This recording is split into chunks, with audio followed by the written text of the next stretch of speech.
reconvene the other one? No.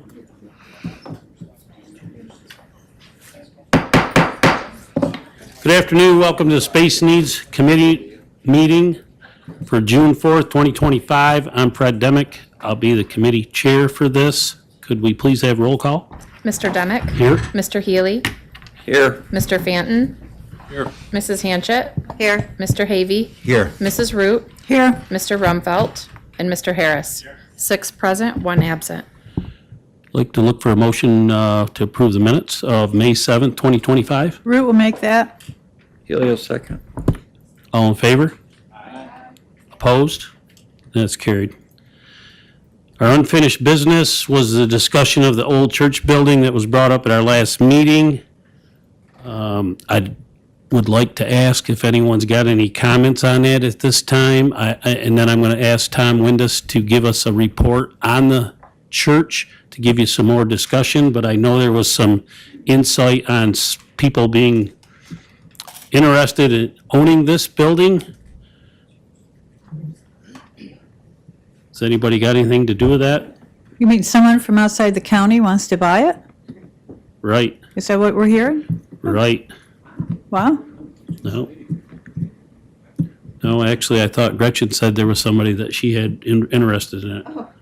They were just asking about, would it be open, so, and I didn't say anything more back about it because we weren't at that point, so. Okay, well, let's get Tom and Dean to give us, oh, I'm sorry, Mr. Barnes. I've got a quick question. Has anybody ever made an estimate of what it would cost to take that building down? We certainly have, and we're going to let these gentlemen back here have a discussion about it. So Very we'll give you good. some options on it. Thank you.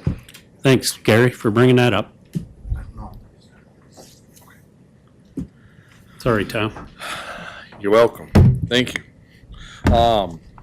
Yes, Gary, in Hunt's review of all of our buildings, that was included, and their actual recommendation is demo because of the condition of it. We've had several violations of it, which I'm sure by looking at it you can see. I mean, obviously the paint's a violation, the roof is a violation. I actually had to do some reinforcing for Mallory to be able to use it for storage.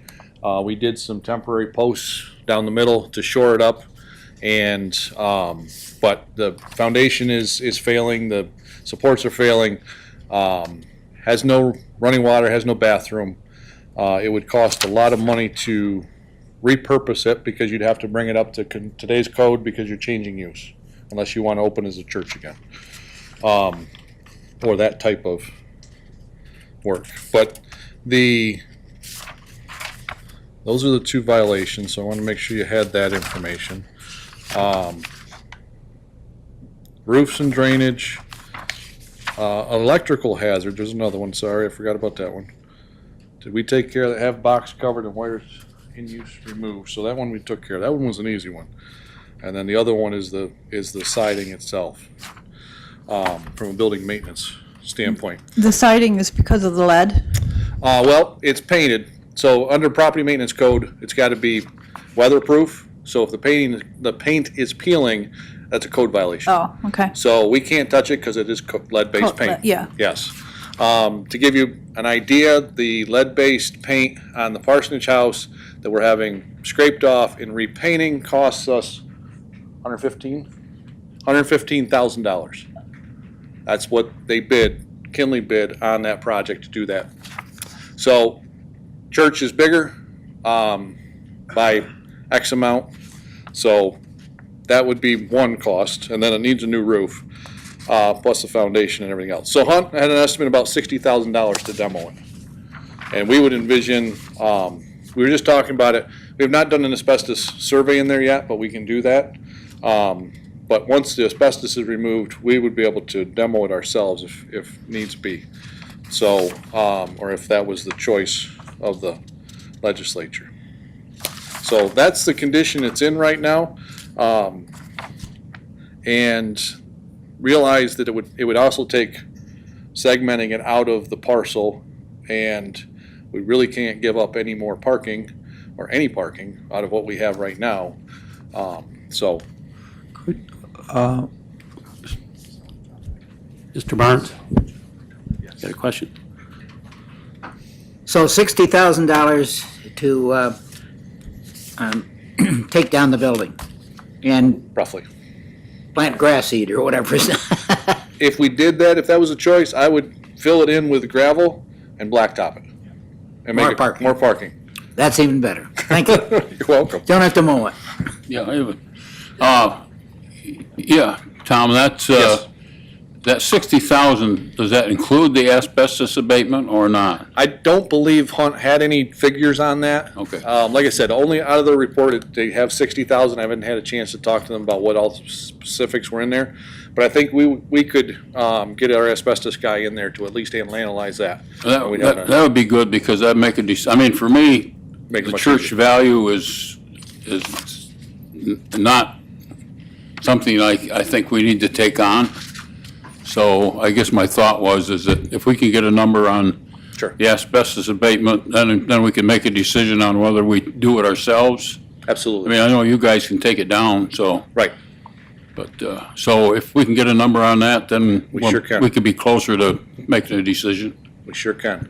Yep. And one Thank thing you. that Dean did bring up is that what we did on the old church, and he's more familiar with it than I am, but they actually put a bid out on salvage for windows and other things out of it. So we could do the same thing with that building. If the choice was to demo it, we could put a notice out there, a bid out there to allow people to.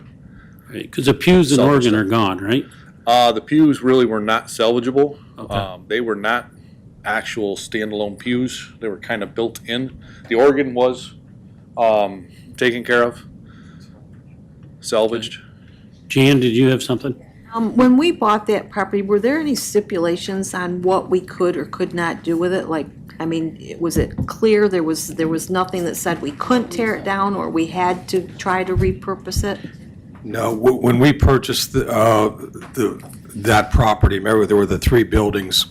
The church had requested that we looked at, and they looked to us because we had visions of being able to repurpose that particular piece. But there were no stipulations as far as what we had to do, how long we had to hang on to the building. One of the things that we had looked at initially is that, and this was before some of the codes had changed, of being able to repurpose that for a meeting room, but that never panned out. So it's really, I think the purchase for the property was, I think it was 100 and, yeah, it was a nominal number, but. And again, we had visions for the parsonage to gift that to the land bank. So those were things that we had talked about with the church officials. They were in agreement with that, but there are no stipulations that we have to. So Anyone else have questions? Comment. Go ahead, Mike. There's not, you're not really that much square footage when you get down to it for, floor space down there, but, which just adds to another problem as far as the cost of any type of a rehab of that building. The only thing I would suggest that is a landmark in the village here in the county seat, that if it's our decision to take it down, that we put up some artistic rendering of the building out front that would display that for the public, as they could take a look at what the building will look like. Anyone else? Where would this money come from to tear it down? Well, I think what we should do is move forward and have them asbestos check it. We can do that. And then we'll come back for discussion and we'll make that determination of that's Right. exactly what we want to do or not. So we'd have At that a point in much better time? understanding of, because I can get my guys to take a look at it, once we figure out the asbestos piece of it. If there's not a big chunk of it, isn't a very big piece to take out care of the asbestos. Get that taken care of, how long it would take them, because really it's only the disposal costs at that point in time. So the 60,000, I don't even think it would be nearly that, so. So what kind of timeline would be involved if we all said, yes, tear it down? End of year, what would we be looking at? I would This think winter? by the end of the year for sure. The end of Right. this year? Yeah. Mallory, would you have to find new home for things that that. are in there? Yes, Figured probably. not And- panicking at all. Okay, well, we'll work on that in the conversation, plus there's a water line that will need to be moved that goes through that building, which is not a big deal, but, Yeah, if we actually that. did it ourselves, we might be able to salvage it, and just bury it. some, yes, You know what I right, mean? Leave the foundation there, bury it in gravel, and put the Right. parking lot over it. no. So How big of a parking lot could that be? I bet you could gain 30 spots. And who do you foresee using that parking lot? Board of Elections and Conflict Defender. They need that many Amazingly, parking lots? Board of Elections is packed on such certain days. You know what I mean? That's the issue. So, on other days, there's not that many people there, but, there are some times when they actually need the use for that. I just, I do agree with Legislator Healy. It is quite a landmark there. I think it is important to understand when it comes down to bottom line on what we can afford to do, what we can't afford to do. But I think it would be very important to say the reason why this building is not suitable to redo, because lots of times your heart speaks about things more than practicality and what is really in best interest of our taxpayers. So I would like something that you read to us on some of the conditions and that, and also waiting to hear what the abatement would cost on that too. So, thank you. Anyone else? Jan?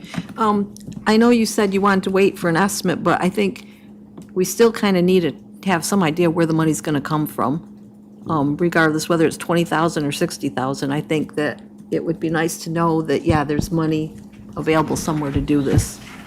Terry. Yeah, Go I ahead. can kind of go forward with that. We have a list of about 50 items that need to be addressed within the next few months, some budgetary for '25, some budgetary for '26. Demolition of county-owned property is on there. There are 2 other properties besides the church that need to be addressed, and possibly 1 more. So this is not the only parcel that we are looking at being on a demo list. So I think there's 2 in Belfast, the Allentown School, and the Episcopal Church down here. So I don't want you to forget that there's other ones on the list as well. So that is on our list of hotspots for '25. Terry, I didn't hear what you said the other ones were. There's 2 properties in Belfast, and the Allentown School and the church are on our list that we need to discuss those before the year goes. Yep. Right. So there's no one saying by the time Mallory gets it figured out where she's gonna go with her stuff, we may be into 2026, but, I could have swore your name was on it somewheres. But let's get a discussion on the asbestos abatement if needed, and we'll take it from there and start figuring out some real costs, and then look at where we'd have to come up with funding and if it's capable of being even done in this year's timeframe, so. Does anybody else have anything else on that? Any other unfinished business? New business? Go to the order? Motion to adjourn? Phantom?